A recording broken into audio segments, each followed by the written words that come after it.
എൻ്റെ യേശു എത്ര നല്ലവൻ, അവനെന്നുമെന്നും മതിയായവൻ.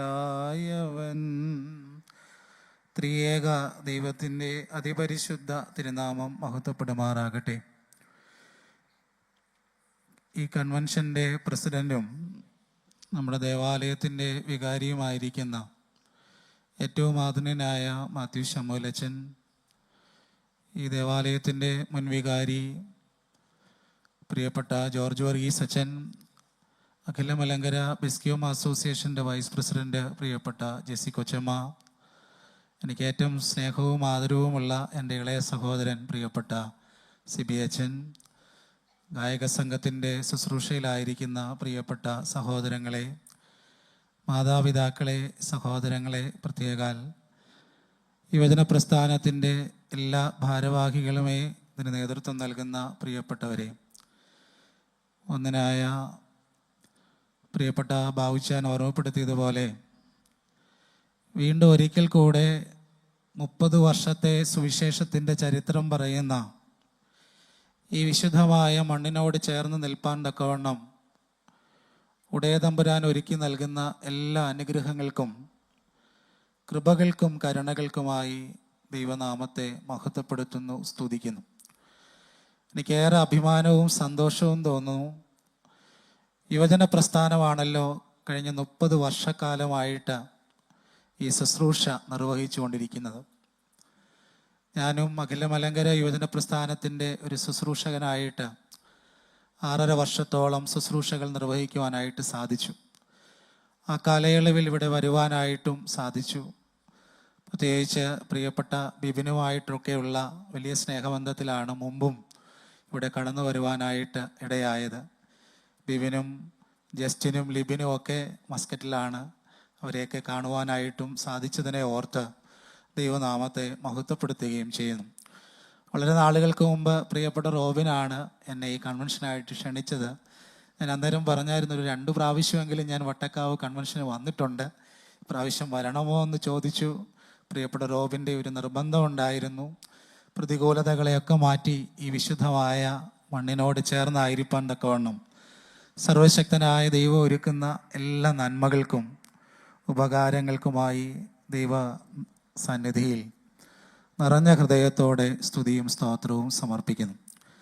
കഴിഞ്ഞ 2 ദിവസങ്ങളിലായിട്ട് ദൈവത്തിൻ്റെ ജീവനുള്ള വചനം ശ്രവിക്കുവാനായിട്ട് ദൈവം നമ്മെ അർഹരാക്കി. ദൈവം ഒരുക്കുന്ന എല്ലാ നന്മകൾക്കും ഉപകാരങ്ങൾക്കുമായി നമുക്ക് ദൈവനാമത്തെ മഹത്വപ്പെടുത്താം.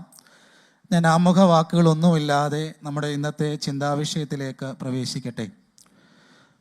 നമ്മുടെ ശീമാ നമസ്കാരത്തിലെ, നമ്മുടെ ആരാധനാ സംഗീതത്തിലെ ഒരു ഗീതവും അതിൻ്റെ വേദപുസ്തക ചിന്തകളുമാണ് ഇന്നത്തെ നമ്മുടെ ചിന്താവിഷയമായിട്ട് തിരഞ്ഞെടുത്തിരിക്കുന്നത്.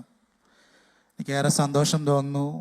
സ്വാഗത പ്രസംഗത്തിൽ ഓർമ്മപ്പെടുത്തിയതുപോലെ മാർത്തോമാ സഭയുടെയും മലങ്കര കത്തോലിക്ക സഭയുടെയും ഒക്കെ അംഗങ്ങൾ ഈ ശുശ്രൂഷയുടെ ഭാഗമായി തീർന്നിരിക്കുകയാണ്.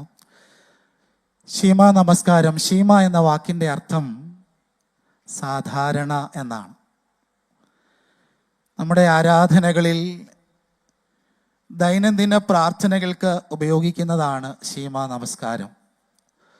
നമ്മുടെ വൈദിക സെമിനാരികളിലും നമ്മുടെ ആശ്രമങ്ങളിലുമൊക്കെ ആരാധനയ്ക്കായി പ്രാർത്ഥനകൾ നിർവഹിക്കുവാനായി, യാമപ്രാർത്ഥനകൾ നിർവഹിക്കുവാനായിട്ടാണ് ശീമാ നമസ്കാരം ഉപയോഗിക്കുന്നത്. ഞാൻ മുമ്പ് സൂചിപ്പിച്ചതുപോലെ ഇത് സാധാരണ നമസ്കാരം എന്നാണ് ആ വാക്കിൻ്റെ അർത്ഥം തന്നെ. അതിൻ്റെ ബുധനാഴ്ചത്തെ സൂത്താറ നമസ്കാരത്തിലെ ഒരു ഗീതം നമുക്കെല്ലാവർക്കും സുപരിചിതമാണ്. ആ ഗീതം ഞായറാഴ്ചയിലെ സൂത്താറ നമസ്കാരത്തിൻ്റെ ഗീതമായിട്ട് നമ്മൾ ആലപിക്കാറുണ്ട്. ഏവൻഗേലിയോന് ശേഷമുള്ള ഗീതമായിട്ട് നമ്മൾ ആലപിക്കാറുണ്ട്. അങ്ങനെയൊക്കെ നമുക്ക് വളരെ സുപരിചിതമാണ് ഈ ഗീതം. അതുകൊണ്ട് നമുക്ക് ഒരുമിച്ച് ഈ ഗീതം ആലപിച്ച് അതിൻ്റെ വേദപുസ്തക പശ്ചാത്തലം ഒന്ന് ചിന്തിച്ച് ധ്യാനിച്ച് ശുശ്രൂഷകൾ അവസാനിപ്പിക്കുവാനായിട്ടാണ് ആഗ്രഹിക്കുന്നത്. അഖിലം ഞാൻ ആരാഞ്ഞിട്ടും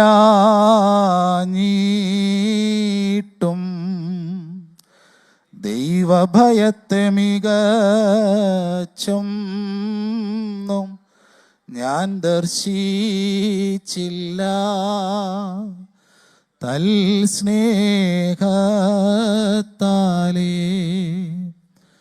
ധാർമ്മികനാം യൗസേപ്പാർന്നു മിസറേം രാജത്വം.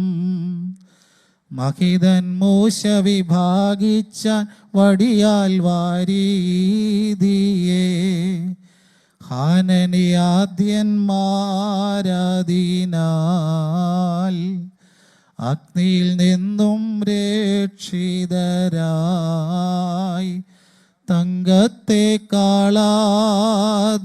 കാമ്യം മധുവിലു മധുമധുരം പാരം ദൈവാരാധനയെ സ്നേഹിപ്പോൻ ധന്യൻ. പ്രിയമുള്ളവരെ, ഈ ആരാധനാ സംഗീതത്തിൽ നമ്മുടെ പിതാക്കന്മാർ നമ്മെ പഠിപ്പിക്കുവാനായി ആഗ്രഹിക്കുന്നു. അഖിലം ഞാൻ ആരാഞ്ഞിട്ടും ദൈവഭയത്തേക്കാൾ മികച്ചതായി ഞാനൊന്നും കണ്ടില്ല. ഇസ്രായേൽ മക്കളെ സംബന്ധിച്ച് ദൈവത്തോടുള്ള ഭയം അവരെല്ലാ കാലത്തും കാത്തു സൂക്ഷിച്ചിരുന്നു. അതുകൊണ്ടാണ് പിതാക്കന്മാർ രേഖപ്പെടുത്തിയിരിക്കുന്നത്, ദൈവഭയത്തെ മികച്ചൊന്നും ഞാൻ ദർശിച്ചില്ല. പാട്ടുകാരൻ ഈ ഗീതത്തിൽ അതിൻ്റെ അർത്ഥം രേഖപ്പെടുത്തിയിരിക്കുകയാണ്. ദൈവഭയം എന്ന് പറയുന്നത് ദൈവത്തോടുള്ള സ്നേഹമാണ്. ദൈവം എന്നെ വല്ലാതെ സ്നേഹിച്ചു കൊണ്ടിരിക്കുകയാണ്. ദൈവം എന്നെ സ്നേഹിക്കുന്നത് കൊണ്ട് ഞാൻ ഇന്നും ജീവിച്ചിരിക്കുകയാണ്. ഞാൻ അറിയാതെ ശ്വാസം അകത്തേക്ക് എടുക്കുന്നുണ്ട്, ഞാൻ അറിയാതെ എൻ്റെ ശ്വാസം പുറത്തേക്ക് പോകുന്നുമുണ്ട്. അതിൻ്റെ എല്ലാം അടിസ്ഥാനം ദൈവത്തിൻ്റെ സ്നേഹമാണ്. ആ സ്നേഹം നിമിത്തം എനിക്ക് എൻ്റെ ദൈവത്തോട് ഭക്തിയാണ്. അതുകൊണ്ട് നമ്മുടെ പിതാക്കന്മാർക്കെല്ലാം ഉണ്ടായിരുന്നത് ദൈവത്തോട് ഭക്തിയായിരുന്നു. ആ ഭക്തിയാണ് എന്തായി മാറുന്നത്? ഭയമായി മാറുന്നത്. അതെന്താണെന്ന് ചോദിച്ചാൽ, ദൈവം എന്നെ വല്ലാതെ സ്നേഹിക്കുന്നത് കൊണ്ട് ദൈവത്തിനോട് എനിക്ക് ഭക്തി തോന്നുകയാണ്, ഭയം തോന്നുകയാണ്. ആ ഭയമാണ് എന്തായി മാറുന്നത്? ആരാധനയായി മാറുന്നത്. ദൈവത്തിൻ്റെ സ്നേഹം ദൈവത്തോടുള്ള ഭക്തിയായി തീരുമ്പോൾ ദൈവത്തോടുള്ള ഭക്തി എൻ്റെ ജീവിതത്തിൽ ആരാധനയായി മാറുകയാണ്. ഈ ഗീതം അവസാനിക്കുന്നത് തന്നെ ആരാധന എന്ന് പറയുന്നത് തങ്കത്തേക്കാൾ അത് കാമ്യം. ഇവിടെയുള്ള അമ്മമാരൊക്കെ പറയുക, എൻ്റെ അച്ഛ പൊന്നിന് വിലയുള്ള കാലത്ത് അച്ഛൻ പറയുന്നത് ആരാധന എന്ന് പറയുന്നത് സ്വർണത്തേക്കാൾ കാമ്യം, തങ്കത്തേക്കാൾ അത് കാമ്യം, മധുവിലു മധുമധുരം പാരം. ദൈവാരാധനയെ സ്നേഹിപ്പോൻ ധന്യൻ. ദൈവത്തെ ആരാധിക്കുന്ന മനുഷ്യൻ ധന്യനാണ്. പ്രിയമുള്ളവരെ, ഇത് നോമ്പുകാലമായതിനാൽ നമ്മൾ യാമപ്രാർത്ഥനകളെല്ലാം പൂർത്തീകരിക്കുവാനായിട്ട് ശ്രദ്ധിക്കുന്നവരാണ്. ഉച്ച നമസ്കാരത്തോട് ചേർന്ന് 40 കുമ്പിടുന്നവരാണ് നമ്മൾ. എല്ലാ യാമപ്രാർത്ഥനകളും നമ്മൾ പൂർത്തീകരിക്കുകയാണ്. എന്നാൽ ഈ യാമപ്രാർത്ഥനകൾ പൂർത്തീകരിക്കുന്നതോടൊപ്പം ദൈവവുമായി ഒരു നിരന്തരമായ ബന്ധം നമ്മുടെ ജീവിതത്തിൽ ഉണ്ടാകണം. എങ്ങനെയാണ് നിരന്തരമായ ബന്ധം ഉണ്ടാകുന്നത്? ഓരോ നിമിഷവും നമുക്ക് ദൈവത്തോട് സംസാരിക്കുവാൻ കഴിയും. ആ സംസാരം എന്തായി മാറുകയാണ്? ആരാധനയായി മാറുകയാണ്. ദൈവാരാധനയെ സ്നേഹിപ്പോൻ ധന്യൻ. ഓരോ നിമിഷവും നമുക്ക് ദൈവം ഒരുക്കി തരുന്ന എല്ലാ നന്മകൾക്കും ദൈവസന്നിധിയിൽ നന്ദി അർപ്പിക്കുക. നമ്മൾ ഓരോ യാമപ്രാർത്ഥനകളും പൂർത്തീകരിച്ചതിന് ശേഷം നമ്മുടെ സമയമനുസരിച്ച് നമുക്ക് രാവിലെയും നമ്മൾ വൈകുന്നേരത്തും നമ്മുടെ സങ്കടം ബോധിപ്പിച്ച് കരയുന്നുണ്ട്, നമ്മുടെ പ്രാർത്ഥനകളൊക്കെ പൂർത്തീകരിക്കുന്നുണ്ട്. പ്രിയമുള്ളവരെ, ഇന്നു മുതലൊന്ന് പ്രാക്ടീസ് ചെയ്യണം. നമ്മുടെ സമയം അനുസരിച്ച്, അത് മണിക്കൂറുകളാകാം, മിനിറ്റുകളാകാം, മിനിറ്റിലെ സെക്കൻഡാകാം, സെക്കൻഡിലെ അംശങ്ങൾ മാത്രമാകാം. ദൈവം ഇതുവരെ നൽകിയ എല്ലാ നന്മകൾക്കും നിറഞ്ഞ ഹൃദയത്തോടെ നന്ദി അർപ്പിക്കുക. അതെൻ്റെ സമയമനുസരിച്ച് നാളെ നിങ്ങളുടെ ജീവിതത്തിൽ അത്ഭുതം സംഭവിക്കാൻ പോവുകയാണ്. ഇതൊരു പ്രാക്ടീസായിട്ട് സ്വീകരിക്കണം. നമുക്ക് പലപ്പോഴും പലതിനെക്കുറിച്ചും ആകുലതകളാവുള്ളത്, പലതിനെക്കുറിച്ചും ഓർത്ത് വെമ്പൽപ്പെടുകയാണ്. മക്കൾ കാനഡയിൽ പോയിരിക്കുക, എൻ്റെ അച്ഛ അവർക്ക് PR കിട്ടുന്നില്ല. കാനഡയിൽ പോകാൻ എൻ്റെ മകന് ദൈവം ഒരവസരം നൽകിയതിൽ അതിനെ ഓർത്ത് ദൈവനാമത്തെ മഹത്വപ്പെടുത്തുക. നാളെ നമ്മുടെ ഇടയിൽ അത്ഭുതങ്ങൾ സംഭവിക്കാൻ പോവുകയാണ്. ദൈവാരാധനയെ സ്നേഹിപ്പോൻ ധന്യൻ. അതിന് 3 ഉദാഹരണങ്ങളാണ് ഈ ആരാധനാ സംഗീതത്തിൽ രേഖപ്പെടുത്തിയിരിക്കുന്നത്. ഒന്ന്, ധാർമ്മികനാം യൗസേപ്പാർന്നു മിസ്രയീം രാജ്യത്വം. ഇത് രേഖപ്പെടുത്തിയിരിക്കുന്ന വേദഭാഗം ഉൽപ്പത്തി പുസ്തകം 41-ാം അധ്യായത്തിൻ്റെ 41-ാമത്തെ വാക്യം. ഓർത്തിരിക്കാൻ വളരെ എളുപ്പമാണ്. ഒരു വട്ടയ്ക്കാവ് കൺവെൻഷനൂടെ വേഗത്തിൽ കടന്നു പോകും. പ്രിയമുള്ളവരെ ശ്രദ്ധിക്കുക, ഈ കൺവെൻഷൻ തീരുന്നതിന് മുമ്പ് നമ്മളൊന്ന് ചിന്തിച്ചു നോക്കിയേ, എത്ര വേദവാക്യം എൻ്റെ ഹൃദയത്തോട് ചേർത്ത് വെക്കാൻ കഴിഞ്ഞു. ചലഞ്ചാണ്. വട്ടക്കാവ് കൺവെൻഷൻ ഈ 3 ദിവസം കൊണ്ട് പൂർത്തീകരിക്കുമ്പോൾ വേദപുസ്തകം മുഴുവനായി വായിക്കാൻ എനിക്ക് സാധിക്കുന്നില്ലെങ്കിൽ എത്ര വേദഭാഗങ്ങളും അധ്യായങ്ങളും വാക്യങ്ങളും എൻ്റെ ജീവിതത്തോട് ചേർത്ത് പിടിക്കുവാൻ കഴിയുന്നു. ഒന്നാമതായി നമ്മൾ പഠിക്കുക വേദവാക്യം ഉൽപ്പത്തി പുസ്തകം 41-ാം അധ്യായത്തിൻ്റെ എത്രാമത്തെ വാക്യം? 41. ഓർത്തിരിക്കാൻ എളുപ്പമാണ്. പണ്ട് സ്കൂളിൽ പഠിക്കുന്ന സമയത്ത് ചില ടെക്നിക്സ് ഒക്കെ ഉപയോഗിച്ചാൽ നമ്മൾ പഠിക്കുന്നത്. ഇപ്പം കുഞ്ഞുങ്ങളൊക്കെ 10ഉം 12ഉം പരീക്ഷയൊക്കെ എഴുതിക്കൊണ്ടിരിക്കുന്ന സമയമാണ്. കുഞ്ഞുങ്ങൾ ചില ടെക്നിക്സുകൾ ഉപയോഗിക്കും, നമുക്ക് ഓർത്തിരിക്കാൻ എളുപ്പം. Genesis 41 versus 41. ഉൽപ്പത്തി പുസ്തകം 41-ാം അധ്യായത്തിൻ്റെ 41-ാമത്തെ വാക്യം. എന്താ വാക്യം? ഇതാ, മിസ്രയീം ദേശത്തിനൊക്കെയും ഞാൻ നിന്നെ മേലധികാരി ആക്കിയിരിക്കുന്നു. ഇതാ, ഞാൻ നിന്നെ മിസ്രയീം ദേശത്തിനൊക്കെയും മേലധികാരി ആക്കിയിരിക്കുന്നു. പ്രിയമുള്ളവരെ, ജോസഫിൻ്റെ ജീവിതത്തെക്കുറിച്ച് നമുക്ക് വളരെ ഹൃദിസ്ഥമാണ്. കഷ്ടതകളിലൂടെയും വേദനകളിലൂടെയും ഭാരങ്ങളിലൂടെയും സംഘർഷങ്ങളിലൂടെയും എല്ലാം കടന്നുപോയ ഒരു മനുഷ്യനാണ് ജോസഫ്. പക്ഷെ ജോസഫ് ദൈവഭക്തിയുള്ളവനായിരുന്നു. ദൈവത്തിൻ്റെ സ്നേഹത്തിൻ്റെ കടപ്പാടുള്ളവനായതുകൊണ്ട് അവൻ്റെ ജീവിതം മുഴുവൻ ആരാധനയായി സമർപ്പിച്ചവനാണ്. അതുകൊണ്ട് അവനെക്കുറിച്ച് പിതാക്കന്മാർ രേഖപ്പെടുത്തി, ധാർമ്മികനാം യൗസേപ്പാർന്നു മിസ്രയീം രാജ്യത്വം. പിതാക്കന്മാർ നമ്മെ പഠിപ്പിക്കുവാനായി ആഗ്രഹിക്കുന്നു. യൗസേഫിൻ്റെ ജീവിതത്തിൻ്റെ ഏറ്റവും വലിയ സവിശേഷതയാണ് ധാർമ്മികത, മൊറാലിറ്റി. ധർമ്മം കുറയുന്നൊരു ലോകത്തിലാണ് നമ്മൾ ജീവിക്കുന്നത്. ധർമ്മം എന്തെന്നറിയാത്തൊരു ലോകത്തിലാണ് നമ്മൾ ജീവിക്കുന്നത്.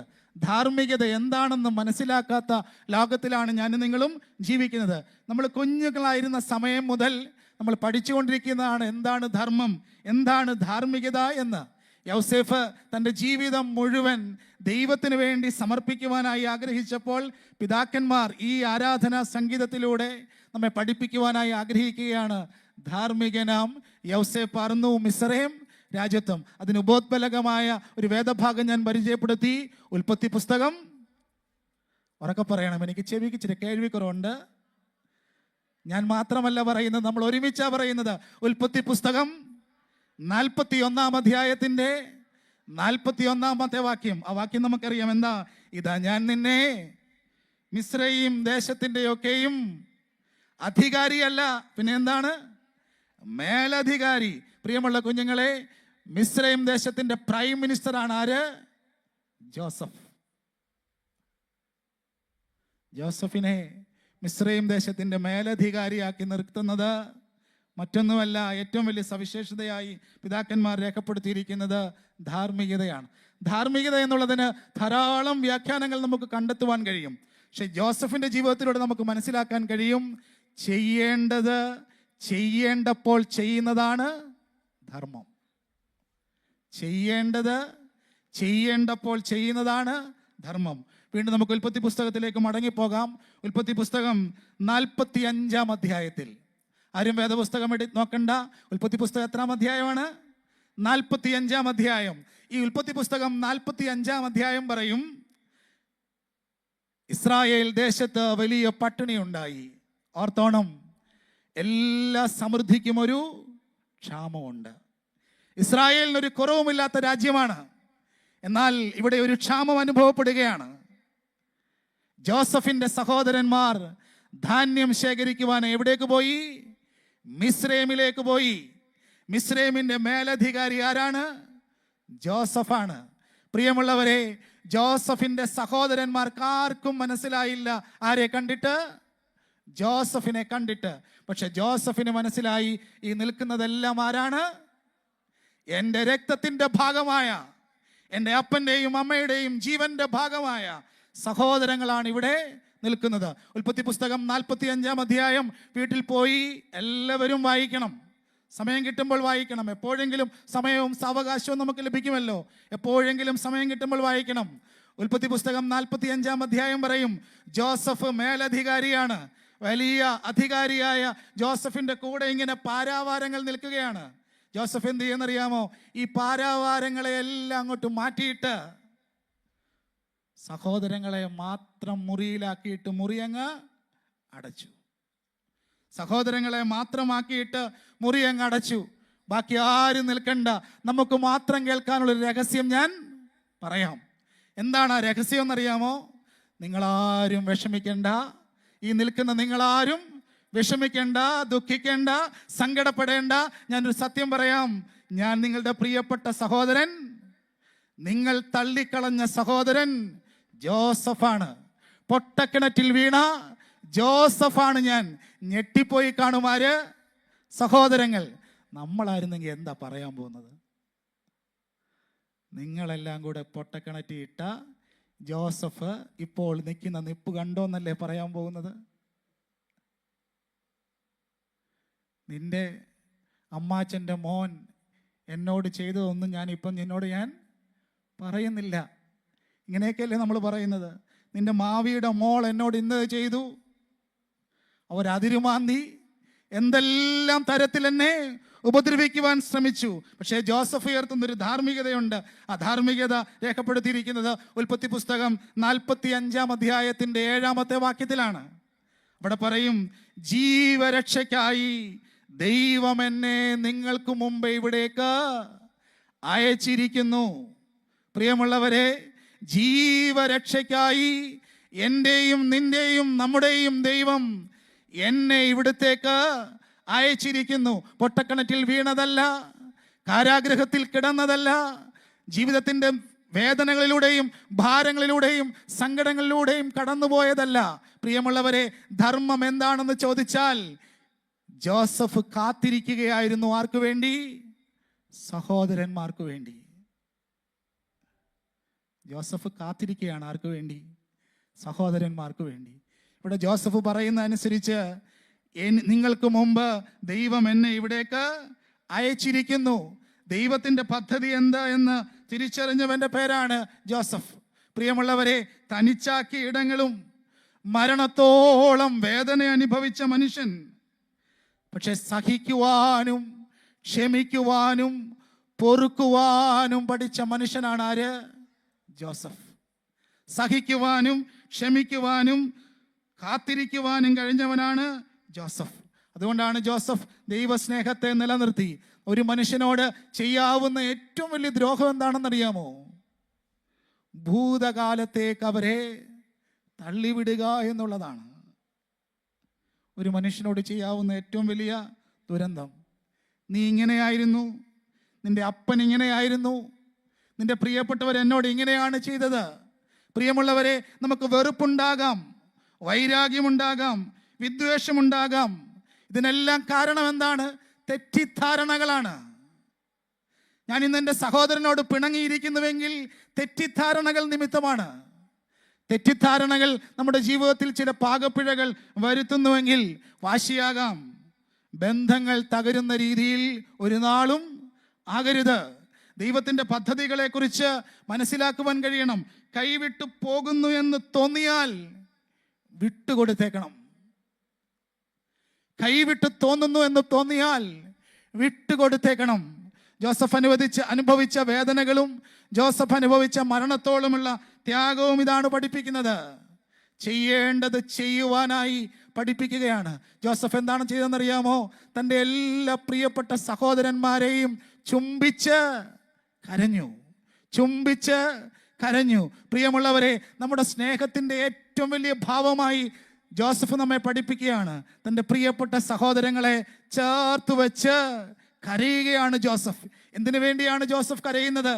തൻ്റെ പ്രിയപ്പെട്ട സഹോദരന്മാരിൽ നിന്ന് തള്ളപ്പെട്ടവൻ, ജീവിതത്തിൻ്റെ ഭീതിയുടെയും നിഴലിൻ്റെ അനുഭവങ്ങളിലൂടെ കടന്നുപോയ മനുഷ്യൻ, ഹൃദയം തകർക്കുന്ന വേദനയേക്കാൾ വാക്കുകളിലൂടെ കടന്നുപോയ മനുഷ്യൻ. 45-ാം അധ്യായത്തിൽ 13-ാമത്തെ വാക്യത്തിൽ ജോസഫ് ഒരു വാചകം തൻ്റെ പ്രിയപ്പെട്ട സഹോദരന്മാരോട് പറഞ്ഞു. ആ വാചകം ഇങ്ങനെയാണ് വേദപുസ്തകത്തിൽ, സത്യവേദ പുസ്തകത്തിൽ രേഖപ്പെടുത്തിയിരിക്കുന്നത്. ഉൽപ്പത്തി പുസ്തകം 45-ാം അധ്യായത്തിൻ്റെ 13-ാമത്തെ വാക്യം. എൻ്റെ അപ്പനെ നിങ്ങളിവിടെ വേഗത്തിൽ കൊണ്ടുവരണം. എൻ്റെ അപ്പനെ നിങ്ങളിവിടെ വേഗത്തിൽ കൊണ്ടുവരണം. ചെയ്യേണ്ടത് ചെയ്യേണ്ടപ്പോൾ ചെയ്യുന്നതിൻ്റെ പേരാണെന്ത്? ധർമ്മം. പ്രിയമുള്ളവരെ, നമ്മൾ ഇന്ന് കാനഡയിൽ പോകുന്നുണ്ട്. നമ്മുടെ മക്കളുള്ള സ്ഥലത്തെല്ലാം പോകുന്നവരാണ് നമ്മൾ. അവരൊക്കെ വിസ അനുവദിച്ച് ഗവൺമെന്റിന്റെ അനുവാദത്തോടു കൂടി നമ്മൾ ആ രാജ്യങ്ങളെല്ലാവരും പോകുന്നതാണ്. സത്യവേദ പുസ്തകത്തിൽ 45-ാം അധ്യായത്തിൽ രേഖപ്പെടുത്തിയിരിക്കുക, ഒരു രാജ്യത്തിൽ നിന്ന് തൊട്ടടുത്ത രാജ്യത്തിലേക്ക് തൻ്റെ അപ്പനെ കൂട്ടിക്കൊണ്ടുവരണം. എൻ്റെ അപ്പനെ ഇവിടെ കൂട്ടിക്കൊണ്ടുവരണം. പ്രിയമുള്ളവരെ, ഏറ്റവും കൂടുതൽ അടഞ്ഞു പൂട്ടിക്കിടക്കുന്ന ഭവനങ്ങൾ പത്തനംതിട്ട ജില്ലയിലാണ്. ഏറ്റവും കൂടുതൽ വൃദ്ധരായ മാതാപിതാക്കൾ താമസിക്കുന്ന വീടുകളുള്ളത് പത്തനംതിട്ട ജില്ലയിലാണ്. ഞാനിപ്പോൾ ശുശ്രൂഷിക്കുന്ന മാവേലിക്കരയിലും ഒട്ടും കുറവല്ല.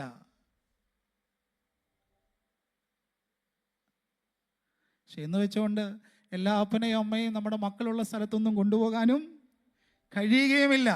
പക്ഷെ കഴിയുവാൻ സാധിക്കുന്നുവെങ്കിൽ അവിടെ ചേർത്ത് വെച്ച് പിടിക്കുവാൻ കഴിയുമെന്ന് സത്യവേദ പുസ്തകം നമ്മെ പഠിപ്പിക്കുകയാണ്. ജോസഫിൻ്റെ ജീവിതം നമ്മെ പഠിപ്പിക്കുകയാണ്. നമുക്ക് സാധ്യതകൾ ഉണ്ടെങ്കിൽ ആ സാധ്യതകൾ ഉപയോഗിക്കാൻ കഴിയണമെന്ന് പഠിപ്പിക്കുകയാണ്. ഇത് ലൈവായിട്ട് എൻ്റെ സഹോദരങ്ങളൊക്കെ കേൾക്കുന്നുണ്ട്. ആ സാധ്യതകളെ ഉപയോഗിക്കുവാനുള്ള സാധ്യതകൾ നമുക്കുണ്ട് എന്ന് ഇന്നും നമ്മുടെ ജീവിതത്തിൽ പ്രാവർത്തികമാക്കേണ്ടതാണ്. അതുകൊണ്ടാണ് ജോസഫ് പറയുന്നത്, എൻ്റെ അപ്പനെ വേഗത്തിൽ ഇവിടെ കൊണ്ടുവരണം. പ്രിയമുള്ളവരെ, ജോസഫ് അറിവുള്ളവനാണ്, ജോസഫ് പണമുള്ളവനാണ്, ജോസഫ് സമ്പത്തുള്ളവനാണ്. പക്ഷെ സാഹചര്യങ്ങളെല്ലാം ഈ നേരിടുമ്പോഴും അവഗണനകൾ നേരിട്ട മനുഷ്യനാണ്. ഇന്ന് അവഗണനകൾ നേരിടുന്ന മനുഷ്യർ നമ്മുടെ ജീവിതത്തിൽ ധാരാളമുണ്ട്. പക്ഷെ നമ്മുടെ അറിവല്ല, നമ്മുടെ പണമല്ല നമ്മുടെ ശക്തി, പിന്നെ നമ്മുടെ സ്വഭാവമാണ് നമുക്ക് ലഭിക്കാൻ പോകുന്ന ബഹുമാനം. പ്രിയമുള്ളവരെ, നമ്മുടെ സ്വഭാവമാണ് നമുക്ക് ലഭിക്കുവാൻ പോകുന്ന ഏറ്റവും വലിയ ബഹുമാനം. ജോസഫ് ഇവിടെ വെളിപ്പെടുത്തുന്നത് തൻ്റെ സ്വഭാവമാണ്. നമുക്ക് അറിവുണ്ട്, അറിവിനൊരു കുറവുമില്ലാത്തൊരു ലോകത്തിലാണ് നമ്മൾ ജീവിക്കുന്നത്. പണത്തിന് യാതൊരു കുറവുമില്ലാത്ത ലോകത്തിലാണ് നമ്മൾ ജീവിക്കുന്നത്. പക്ഷെ പ്രിയമുള്ളവരെ, എൻ്റെയും നിങ്ങളുടെയും ജീവിതത്തിൻ്റെ സ്വഭാവമാണ് നമുക്ക് ലഭിക്കുന്ന ഏറ്റവും വലിയ ബഹുമാനം എന്ന് പറയുന്നത്. ഒരറിവുള്ള മനുഷ്യന് ഒരു തോണിയിൽ കയറി, നമ്മളധികം കാണാത്തതാണല്ലോ തോണിയിലുള്ള യാത്ര. പണ്ടൊക്കെ നമുക്ക് പാലങ്ങളില്ലാതിരുന്നപ്പോൾ തോണിയിലും വള്ളങ്ങളിലുമാണ് നമ്മൾ ഒരു സ്ഥലത്തു നിന്ന് മറ്റൊരു സ്ഥലത്തേക്ക് യാത്ര ചെയ്തുകൊണ്ടിരുന്നത്. ഈ തോണിയിൽ കയറിയ സമയം മുതൽ ഈ അറിവുള്ള മനുഷ്യൻ തോണി തുഴയുന്ന ആളിനോട് പറഞ്ഞു തുടങ്ങി. തൻ്റെ അറിവ് മുഴുവനാണ് സംസാരിച്ചു കൊണ്ടിരിക്കുന്നത്. ആദ്യം ചോദിച്ചു, നിനക്ക് സോഷ്യോളജി അറിയാമോ? അറിവുള്ള മനുഷ്യൻ വള്ളം തുഴയുന്ന മനുഷ്യനോട് ചോദിക്കുക, നിനക്ക് സോഷ്യോളജി അറിയാമോ? ഈ വള്ളം തുഴയുന്ന മനുഷ്യൻ പറയുക, എൻ്റെ സാറേ, എനിക്ക് ഈ സോഷ്യോളജി ഒന്നും അറിയില്ല. കുറച്ചുകൂടെ അദ്ദേഹം തരം പറഞ്ഞു, നിൻ്റെ ജീവിതത്തിൻ്റെ 25% പോയി കിട്ടി. കുറച്ചുകൂടെ കഴിഞ്ഞപ്പോൾ അദ്ദേഹം പറഞ്ഞു, ഈ അറിവുള്ള മനുഷ്യൻ പറഞ്ഞു, നിനക്ക് തിയോളജി അറിയാമോ? ദൈവത്തിൻ്റെ ശാസ്ത്രം അറിയാമോ? ഈ വള്ളക്കാരൻ പറഞ്ഞു, എനിക്ക് ഈ തിയോളജി ഒന്നും അറിയില്ല, ദൈവത്തിൻ്റെ ശാസ്ത്രമൊന്നും അറിയില്ല, ഞാനൊരു സാധാരണക്കാരനായ മനുഷ്യനാണ്. അങ്ങനെയാണെങ്കിൽ നിൻ്റെ ജീവിതത്തിൻ്റെ 50% പോയി കിട്ടി. കുറച്ചുകൂടെ കഴിഞ്ഞപ്പോൾ അദ്ദേഹം പറഞ്ഞു, നിനക്ക് സൈക്കോളജി അറിയാമോ? നിനക്ക് മനഃശാസ്ത്രം അറിയാമോ? ഈ കാലത്ത് ഏറ്റവും അറിയേണ്ടതാണ് മനസ്സിൻ്റെ ശാസ്ത്രം. നിനക്ക് മനഃശാസ്ത്രം അറിയാമോ? അപ്പോൾ അദ്ദേഹം കൈ തൊഴുതുകൊണ്ട് പറഞ്ഞു, എൻ്റെ പൊന്നേമാനെ, ഞാൻ കുറച്ചു നേരം കൊണ്ട് പറയുക, എനിക്ക് ഈ സോഷ്യോളജിയും ഈ പറഞ്ഞ ഓളജിയും ഒന്നും അറിയില്ല. ആ കഥയിൽ പറയുന്നത്, കുറച്ചുകൂടെ അങ്ങോട്ട് വള്ളം നീങ്ങിയപ്പോൾ ആകാശത്ത് വലിയ കാർമേഘം ഇങ്ങനെ പൊങ്ങി വന്നു, കാറ്റടിക്കാനായിട്ട് തുടങ്ങിയപ്പോൾ വള്ളം ഇങ്ങനെ ആടി ഉലയാൻ തുടങ്ങിയപ്പോൾ ഈ വള്ളക്കാരൻ ചോദിച്ചു ഈ അറിവുള്ള മനുഷ്യനോട്, അങ്ങേക്ക് നീന്തോളജി അറിയാമോ? അങ്ങേക്ക് നീന്താൻ അറിയാമോ? അപ്പോൾ ഈ അറിവുള്ള മനുഷ്യൻ പറഞ്ഞു, എനിക്ക് നീന്താനായിട്ട് അറിയില്ല. അങ്ങനെയാണെങ്കിൽ 25 അല്ല, 50 അല്ല, 75 അല്ല പോയത്, 100 പോയി കിട്ടി. പ്രിയമുള്ളവരെ, ഇന്ന് അറിവിൻ്റെ ലോകത്തിലാണ് നമ്മൾ ജീവിക്കുന്നത്. പണത്തിന് ഒരു കുറവുമില്ലാത്ത ലോകത്തിലാണ് നമ്മൾ ജീവിക്കുന്നത്. സാങ്കേതിക വിദ്യ അതിൻ്റെ ഉന്നതമായ അനുഭവത്തിലാണ് ഞാനും നിങ്ങളും ജീവിച്ചു കൊണ്ടിരിക്കുന്നത്. പ്രിയമുള്ളവരെ, എൻ്റെ സ്വഭാവമാണ് എനിക്ക് കിട്ടാൻ പോകുന്ന ബഹുമാനം. ജോസഫ് ഉയർത്തിക്കാട്ടുന്ന ധാർമ്മികത ഏതാണ്? ചെയ്യേണ്ടത് ചെയ്യേണ്ടപ്പോൾ ചെയ്യുകയാണ്. സഹോദരങ്ങൾക്ക് വേണ്ടി, അപ്പന് വേണ്ടി കാത്തിരിക്കുകയാണ്. വേദനകൾ മുഴുവൻ ജീവിതത്തോട് ചേർത്ത് വെച്ച് പിടിക്കുന്ന ഒരു ജോസഫിൻ്റെ ജീവിതമാണ് നമുക്ക് കാണുവാനായിട്ട് കഴിയുന്നത്. പ്രിയമുള്ളവരെ, മനസ്സിലാക്കേണ്ടുന്നവരെ മനസ്സിലാക്കുവാൻ കഴിയാതെ പോകുന്നു എന്നുള്ളതാണ് നമ്മുടെ ജീവിതത്തിൻ്റെ ഏറ്റവും വലിയ പരാജയം. ഭവനത്തിനുള്ളിലുള്ളവരെ മനസ്സിലാക്കുവാൻ നമുക്ക് കഴിയുന്നില്ല എന്നുള്ളതാണ് നമ്മുടെ ഏറ്റവും വലിയ സങ്കടം എന്ന് പറയുന്നത്. ചേർത്ത് നിൽക്കേണ്ടുന്നവരെ ചേർത്ത് നിർത്തുവാനായിട്ട് നമുക്ക് കഴിയുന്നില്ല. ഞങ്ങളുടെ നാട്ടിൽ ഒരു മനുഷ്യൻ എന്നോട് പറഞ്ഞു, അദ്ദേഹം കോൺട്രാക്റ്റ് വർക്ക് ചെയ്യുന്ന ആളാണ്. അദ്ദേഹത്തിൻ്റെ കൂടെ ജോലി ചെയ്യുന്ന ആൾ അദ്ദേഹത്തിൻ്റെ അപ്പന് ക്യാൻസർ രോഗം പിടിപെട്ട് ആശുപത്രിയിലാണ്. ഏറെ പ്രയാസത്തിലൂടെയാണ് കടന്നു പോകുന്നത്.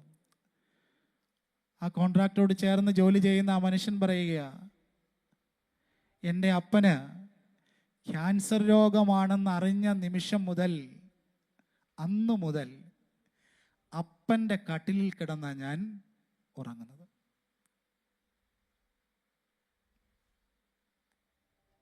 ക്യാൻസർ രോഗമാണ് എൻ്റെ അപ്പന് രോഗമാണെന്നറിഞ്ഞ ദിവസം മുതൽ ഞാൻ എൻ്റെ അപ്പൻ്റെ കട്ടിലിൽ കിടന്നാണ് ഉറങ്ങുന്നത്. പ്രിയമുള്ളവരെ, എനിക്ക് സാധിക്കാൻ കഴിയാതെ പോയതുകൊണ്ടാണ് ഞാനൊന്ന് നിർത്തി പറഞ്ഞത്.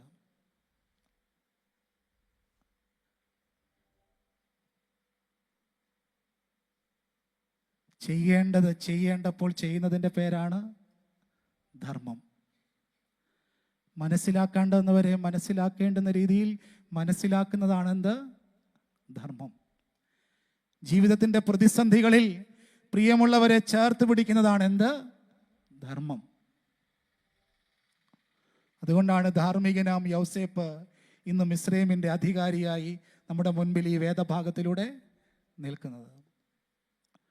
ആ പ്രിയപ്പെട്ട സഹോദരൻ പറഞ്ഞു, ഈ പ്രിയപ്പെട്ട കൽപ്പണി ചെയ്യുന്ന മനുഷ്യൻ്റെ അപ്പൻ മരിക്കുന്ന സമയത്ത് ഏറ്റവും ആദ്യം അറിഞ്ഞത് കൂടെ കിടക്കുന്ന മകനായിരുന്നു.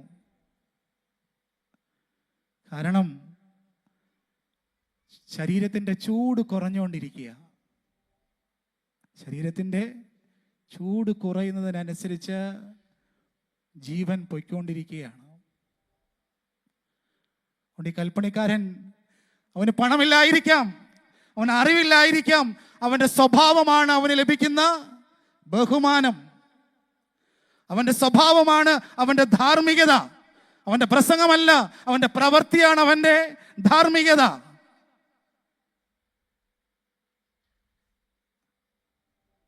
ഇന്ന് ഞാൻ തണുപ്പിച്ച് കൊടുക്കുന്നതിൻ്റെ പേരാണെന്ത്? സ്നേഹം.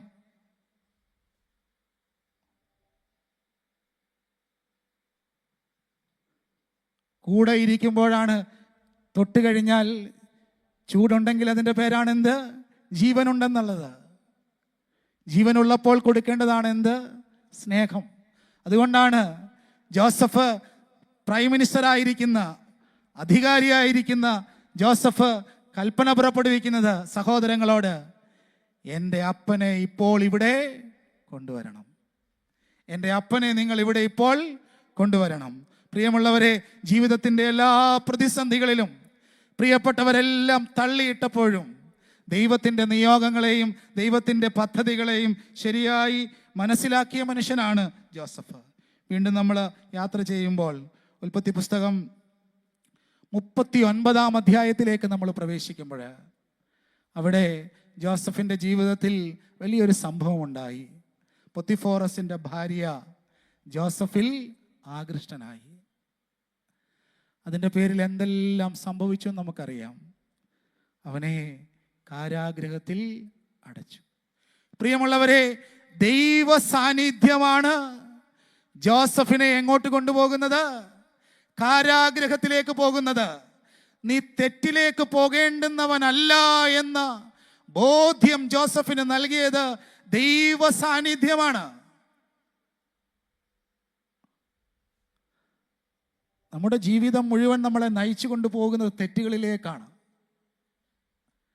പക്ഷെ ദൈവ സാന്നിധ്യം ആ തെറ്റിൽ നിന്ന് എങ്ങോട്ടാ കൊണ്ടുപോകുന്നത്? കാരാഗൃഹത്തിന്റെ പ്രതിസന്ധികളിലേക്കാകാം. കാരാഗൃഹത്തിന്റെ പ്രതിസന്ധികളിലേക്കാകാം. പക്ഷെ ആ കാരാഗൃഹത്തിന്റെ പ്രതിസന്ധികളിലും കാരാഗൃഹ പ്രമാണി എന്ന ദൈവ പുരുഷനെ തിരിച്ചറിയുവാൻ നമുക്കും എനിക്കും നിങ്ങൾക്കും കഴിയണം. കാരാഗൃഹ പ്രമാണിയിലൂടെ അവന് കാരാഗൃഹത്തിൽ നിന്ന് കൊട്ടാരത്തിലേക്ക് എത്തുന്ന സാഹചര്യം ഉണ്ടാകുവാനായിട്ട് കഴിഞ്ഞു. അതുകൊണ്ട് പ്രിയമുള്ളവരെ, ദൈവ സാന്നിധ്യം തെറ്റിൽ നിന്ന് ശരിയിലേക്ക് നമ്മെ കൊണ്ടുപോകുന്നതാണ്. ആരും ഒരു മനുഷ്യരും ചോദിക്കാൻ പോകുന്നത് നീ എത്ര ശരികൾ ചെയ്തു എന്നുള്ളതല്ല. നീ ഒരു തെറ്റ് ചെയ്താൽ അതെന്നേക്കുമായി നിന്നെ തെറ്റിൻ്റെ പടുകുഴിയിലേക്ക് കൊണ്ടിടും. ആ സമയത്ത് നീ ഇത്രമാത്രം ശരികൾ ചെയ്ത ഒരു മനുഷ്യനാണോ എന്ന് പറയുവാനായി ആരും കാണുകയുമില്ല. ഈ ഒരു തെറ്റായിരിക്കും നിന്നെ സമൂഹത്തിൻ്റെ മുൻപിൽ എന്നേക്കുമായി നികൃഷ്ടനായിട്ട് എണ്ണുന്നത്. അതുകൊണ്ട് പ്രിയമുള്ളവരെ, ആ ദൈവ സാന്നിധ്യം, ജോസഫിൻ്റെ കൂടെയുള്ള ദൈവ സാന്നിധ്യം, ജോസഫിൻ്റെ ദൈവഭക്തി, ദൈവ ആരാധന. പ്രിയമുള്ളവരെ, ഞാനിതൊന്നും പറയുന്നത് ഇന്ന് ലോകം മുഴുവൻ നയിച്ചുകൊണ്ടിരിക്കുന്നത് പിശാചാണ്. പിശാചിനെ ആരാധിക്കുന്ന യൗവനക്കാരുടെ എണ്ണം ഇന്ന് വർദ്ധിക്കുകയാണ്. അവിടെയാണ് ജോസഫ് എന്ന് പറയുന്ന വലിയൊരു യുവാവ് എൻ്റെയും നിങ്ങളുടെയും മുമ്പിൽ ഉത്തമ ദൃഷ്ടാന്തമായി നിൽക്കുന്നത്. നമ്മുടെ കുഞ്ഞുങ്ങളൊക്കെ കൈയുടെ ഏതെങ്കിലും ഒരു ഭാഗത്തൊരെണ്ണം അടിച്ചു തുടങ്ങും, പിന്നെ കൈ മുഴുവനാകും, ശരീരം മുഴുവനാകും. ഓരോന്നിങ്ങനെ കോപ്രായങ്ങൾ ഉണ്ടാക്കി വെക്കുകയാണ്. ശരീരം മുഴുവൻ ആരാധനയാണ്, പലതിനോടും ആരാധനയായി തീരുകയാണ്. എന്നാൽ ജോസഫിന് മുറുകെ പിടിക്കുവാനുള്ളത് സത്യദൈവത്തെയായിരുന്നു. സത്യദൈവത്തെ എങ്ങനെ ആരാധിക്കുവാൻ കഴിയും? ആരാധനയാണ് തെറ്റിൽ നിന്ന് ശരി മാത്രം നിലനിർത്തുവാൻ. തെറ്റുകളുടെ മധ്യത്തിൽ പോലും തെറ്റ് ചെയ്യുവാനുള്ള സാഹചര്യങ്ങൾ ഉണ്ടായിട്ട് പോലും ശരി മാത്രം ദൈവത്തിൻ്റെ പക്ഷത്തോട് ചേർന്ന് നിൽക്കുവാനായി ജോസഫിന് ഇടയാക്കുന്നത്. അതുകൊണ്ട് പ്രിയമുള്ളവരെ, ജോസഫിൻ്റെ ജീവിതം നമുക്കൊരു വലിയ നന്മ തന്നെയാണ്. എത്ര തെറ്റുകൾ, എത്ര ശരികൾ നീ ചെയ്തു എന്നുള്ളതല്ല, എന്തുകൊണ്ട് നീ ഈ തെറ്റ് ചെയ്തു എന്നാണ് ചോദിക്കുവാൻ പോകുന്നത് ജോസഫിനോട് എൻ്റെയും ജീവിതത്തിൽ. അതുകൊണ്ട് തെറ്റിൽ നിന്ന് മാറി നിൽക്കുവാനുള്ള സാഹചര്യം എൻ്റെ ജീവിതത്തിൽ ഉണ്ടാക്കിയെടുക്കുവാനായി സാധിക്കണം. ഞാൻ ജോസഫിൻ്റെ ഭാഗം അവിടെ അവസാനിക്കുകയാണ്. അതങ്ങനെ അവസാനിപ്പിക്കുവാനും കഴിയുകയില്ല. ജോസഫിൻ്റെ ധാർമ്മികത ഉയർത്തുന്ന ഏറ്റവും വലിയൊരു നന്മയുണ്ട്. ആ നന്മ രേഖപ്പെടുത്തിയിരിക്കുന്നത് ഉൽപ്പത്തി പുസ്തകത്തിൻ്റെ അവസാനത്തെ അധ്യായത്തിലാണ്. ഉൽപ്പത്തി പുസ്തകത്തിന് എത്ര അധ്യായങ്ങളുണ്ട്? എന്തൊരു നിശബ്ദത നമുക്കല്ലേ. ഇപ്പം ലോകത്തിലെ ഏറ്റവും വലിയ, നെറ്റിലൊന്ന് അടിച്ചു നോക്കിയാൽ മതി, ലോകത്തിലെ ഏറ്റവും വലിയ നിശബ്ദതയുള്ള സ്ഥലവേദ? വട്ടക്കാവ്, വെള്ളപ്പാറ. ഉൽപ്പത്തി പുസ്തകത്തിന് എത്ര അധ്യായമുണ്ട്? 50 അധ്യായം. എൻ്റെ ചെവിയുടെ കുഴപ്പം കൊണ്ടാണ് അല്ലേ. അപ്പം നിങ്ങൾ ഗൂഗിളിലൊന്നും വന്നിട്ടില്ല. ഉൽപ്പത്തി പുസ്തകം 50-ാം അധ്യായത്തിൻ്റെ 26-ാമത്തെ വാക്യം. ജോസഫ് 110 വയസ്സുള്ളവനായി മരിച്ചു. ഉൽപ്പത്തി പുസ്തകത്തിൻ്റെ അവസാനത്തെ അധ്യായത്തിൻ്റെ അവസാനത്തെ വാക്യമാണ്. ഉൽപ്പത്തി പുസ്തകം 50-ാം അധ്യായത്തിൻ്റെ 26-ാമത്തെ വാക്യം. ജോസഫ് 110 വയസ്സുള്ളവനായി മരിച്ചു. അവർ അവന് സുഗന്ധവർഗമിട്ട് അവനെ മിസ്രയീമിൽ ഒരു ശവപ്പെട്ടിയിൽ വെച്ചു. പ്രിയമുള്ളവരെ, മിസ്രയീമിൽ വെച്ച് അവൻ മരിച്ചു. ഒരു ശവപ്പെട്ടിയിൽ വെച്ച് അവനെ അടക്കം ചെയ്തു. പ്രിയമുള്ളവരെ, ജോസഫ് മരിക്കുന്നതിന് മുമ്പ് തൻ്റെ പ്രിയപ്പെട്ട സഹോദരങ്ങളോട് പറഞ്ഞു, നമ്മൾ എന്നാണോ കനാൻ ദേശത്തേക്ക് പോകുന്നത് അന്ന് നിങ്ങൾ എൻ്റെ അസ്ഥികളും എടുത്തുകൊണ്ട് വേണം പോകുവാൻ. ദൈവത്തിൻ തിരുനാമത്തിൽ ചൊന്നാൻ സോദരരോടു യൗസേപ്പവസാനം മൃതി വേളയതിൽ മിസ്രയീമിൻ അസ്ഥികളും പോകേണം കൊണ്ടൻ പ്രിയരെ താങ്ങും നിങ്ങളെ നിഖിലേശൻ. മിസ്രയീമിൻ അസ്ഥികളും പോകേണം കൊണ്ടൻ പ്രിയരെ താങ്ങും നിങ്ങളെ നിഖിലേശൻ.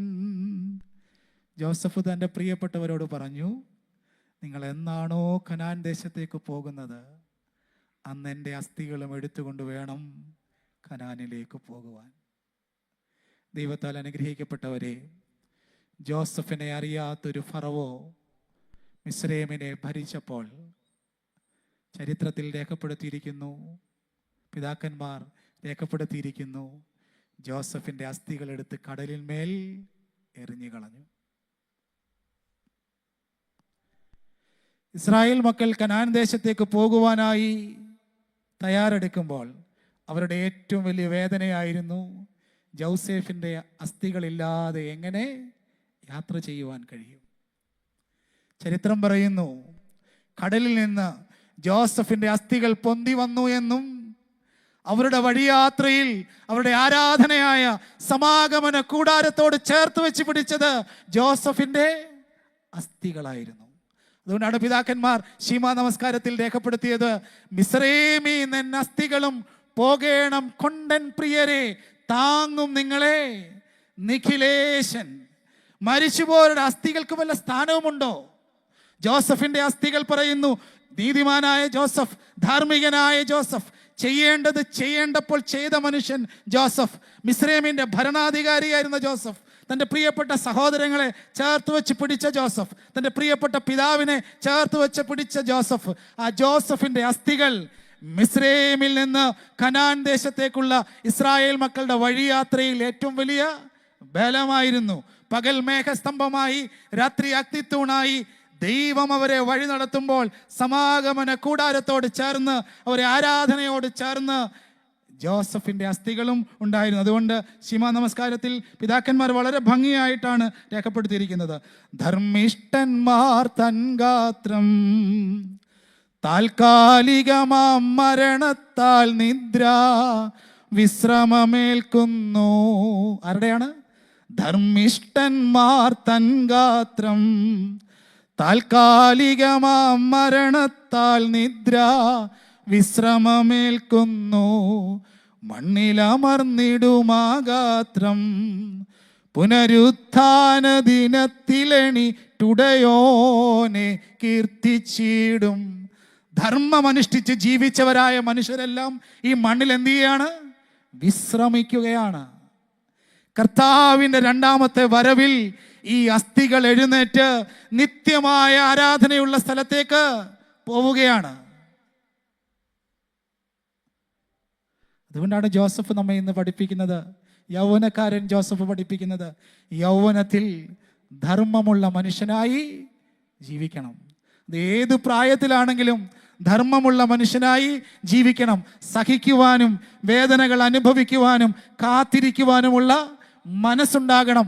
പ്രിയപ്പെട്ടവരെയൊക്കെ ചേർത്ത് പിടിക്കുവാനുള്ള മനസ്സുണ്ടാകണം. പ്രിയമുള്ളവരെ, അവരുടെ വഴിയാത്രയിൽ അത് ബലമായിരുന്നത് കൊണ്ട് പിൽക്കാലത്ത് അവർ ഇസ്രായേലിൽ കനാൻ ദേശത്ത് ചെന്നപ്പോൾ എന്താ ചെയ്തെന്നറിയാമോ? നഗരത്തിൽ, പിതാക്കന്മാർ രേഖപ്പെടുത്തിയിരിക്കുന്ന അങ്ങനെയാണ്, നഗരത്തിൽ ഒരു കോട്ട കണക്കെ ജോസഫിന്റെ അസ്ഥികൾ അവര് സ്ഥാപിച്ചു. നഗരത്തിൽ വലിയൊരു കോട്ടയാക്കി ജോസഫിന്റെ അസ്ഥികൾ അവര് സൂക്ഷിച്ചു വെച്ചു. നഗരത്തിൽ വലിയൊരു അഭയമായി, കോട്ടയായി ജോസഫിന്റെ അസ്ഥികൾ അവർ സൂക്ഷിച്ചു വെച്ചു. ഞാനിപ്പോൾ ശുശ്രൂഷിക്കുന്നത് മാവേലിക്കര പുതിയകാവ് പള്ളിയിലാണ്. പുതിയകാവ് പള്ളിയിൽ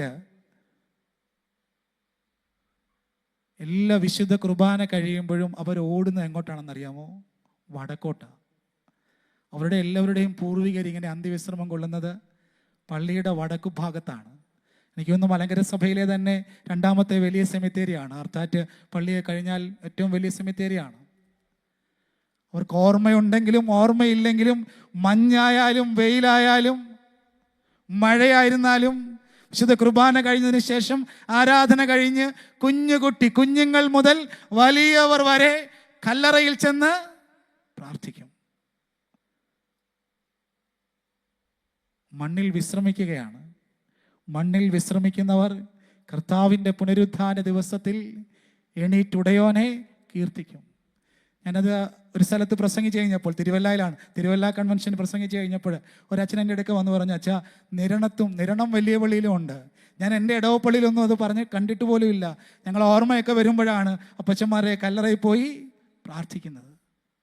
പ്രിയമുള്ളവരെ, അവർ നമുക്ക് വേണ്ടി പ്രാർത്ഥിക്കുകയും നമ്മൾ അവർക്ക് വേണ്ടി പ്രാർത്ഥിക്കുകയും ചെയ്യുകയാണ്. ജോസഫിന്റെ അസ്ഥികൾ അടുത്ത തലമുറ, ചേർന്ന് നിന്ന തലമുറ ഒരു കോട്ട കണക്ക് അവരുടെ അഭയമായി കാത്തു സൂക്ഷിച്ചു. ധർമ്മമുള്ള മനുഷ്യന്റെ അസ്ഥികൾ വലിയൊരു കോട്ട കണക്കെ അവർ സൂക്ഷിച്ചു വെച്ചു. നമ്മുടെ പൂർവികന്മാരാരും നമുക്ക് നഷ്ടപ്പെട്ടു പോയില്ല. അവർ ചെയ്ത ധർമ്മം കർത്താവിൻ്റെ പുനരുത്ഥാന ദിനത്തിൽ എണീറ്റ് ഉടയോനെ കീർത്തിക്കും. അതുകൊണ്ടാണ് പിതാക്കന്മാർ രേഖപ്പെടുത്തിയത്, തങ്കത്തെക്കാളത് കാമ്യം, മധുവിലു മധുമധുരം പാരം. ആരാധനയെ സ്നേഹിക്കുന്നവൻ, ജീവിതത്തിൻ്റെ എല്ലാ പ്രതിസന്ധികളിലും ആരാധനയെ സ്നേഹിക്കുന്നവൻ, ധർമ്മം ചെയ്യുവാനായി നിലനിർത്തുവാനായി ശ്രമിക്കുന്ന മനുഷ്യൻ്റെ ജീവിതമാണ് ജോസഫ് നമ്മെ പഠിപ്പിക്കുന്നത്. രണ്ടാമതായി ഈ സംഗീത ഭാഗത്ത് രേഖപ്പെടുത്തിയിരിക്കുകയാണ്, മൂശ വിഭാഗിച്ചാൻ വടിയാൽ വാരിധിയെ. മൂശ വിഭാഗിച്ചു വടി കൊണ്ട് സമുദ്രത്തെ. സത്യവേദ പുസ്തകത്തിൽ ഇത് അടയാളപ്പെടുത്തിയിരിക്കുകയാണ്. പുറപ്പാട് പുസ്തകം 14-ാം അധ്യായത്തിൻ്റെ 16-ാമത്തെ വാക്യം. പുറപ്പാട് പുസ്തകം 14-ാം അധ്യായം 16-ാം വാക്യം. ഓർത്തോണം, ഞാൻ ഏറ്റവും അവസാനം ഇതൊക്കെ ചോദിക്കും. പുറപ്പാട് പുസ്തകം 14-ാം അധ്യായം 16-ാമത്തെ വാക്യം. വീണ്ടും കുഞ്ഞുങ്ങളോട് പറയുന്നത് പോലെ ഞാൻ പറയുകയാണ്, ഓർത്തിരിക്കാൻ എളുപ്പം. പുറപ്പാട് പുസ്തകമാണ്, 14-ാം അധ്യായമാണ്. രണ്ടു കൂടെ കൂട്ടിയാൽ അതിൻ്റെ വാക്യം കിട്ടും. എത്താണ്? 16. പുറപ്പാട് പുസ്തകം 14-ാം അധ്യായത്തിൻ്റെ 16-ാമത്തെ വാക്യം. വടിയെടുത്ത് നിന്റെ കൈ കടലിൽ മേൽ നീട്ടി അതിനെ വിഭാഗിക്കുക. വടിയെടുത്ത് നിന്റെ കൈ കടലിൽ മേൽ നീട്ടി അതിനെ വിഭാഗിക്കുക. പ്രിയമുള്ളവരെ, മോശയുടെ വഴിയാത്രയിൽ, ഇസ്രായേൽ മക്കളെ നയിച്ചു കൊണ്ടുപോകുന്ന മോശയുടെ വഴിയാത്രയിൽ എപ്പോഴും ഉണ്ടായിരുന്നതായിരുന്നു എന്ത്? വടി. മോശയുടെ കയ്യിൽ ഒരു വടി ഉണ്ടായിരുന്നു. പുറപ്പാട് പുസ്തകം 33-ാം അധ്യായത്തിൻ്റെ 12 മുതൽ 15 വരെയുള്ള വാക്യങ്ങളിൽ അത് രേഖപ്പെടുത്തിയിട്ടുണ്ട്. പുറപ്പാട് പുസ്തകം 33-ാം അധ്യായത്തിൻ്റെ 15-ാമത്തെ വാക്യത്തിൽ മോശയെ, ഇസ്രായേൽ മക്കളെ നയിക്കുവാനായിട്ട് മോശയെ ദൈവം തെരഞ്ഞെടുത്തു. മോശ ദൈവത്തോട് പറയുകയാ, എൻ്റെ ദൈവമേ, നിന്റെ ജനത്തെ നയിക്കാൻ എനിക്ക് ശക്തിയില്ല. നിന്റെ ജനത്തെ നയിക്കാൻ എനിക്ക് ശക്തിയില്ല. മോശ ദൈവത്തോടൊരു അപേക്ഷ സമർപ്പിച്ചു. ആ അപേക്ഷയെക്കുറിച്ച് സത്യവേദ പുസ്തകം രേഖപ്പെടുത്തിയിരിക്കുന്നത് ഇങ്ങനെയാണ്: തിരുസാന്നിധ്യം കൂടെ ഇരിക്കണം. നിന്റെ സാന്നിധ്യം എൻ്റെ കൂടെ എപ്പോഴും ഉണ്ടായിരിക്കണം. നമ്മൾ നമ്മുടെ സന്ധ്യാ നമസ്കാരത്തിൽ പാടും, ഞായറാഴ്ച സന്ധ്യാ നമസ്കാരത്തിൽ, ബലഹീനത നീക്കി തുണ ചെയ്യുക നാഥാ, രാപ്പകലടിയങ്ങൾ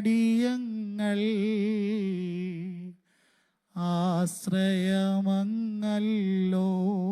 ഹൃദയത്തെ തൊട്ടി ഒന്ന് പാടി നോക്കി. ബലഹീനത എന്താ നീക്കേണ്ടത്? ബലഹീനത നീക്കി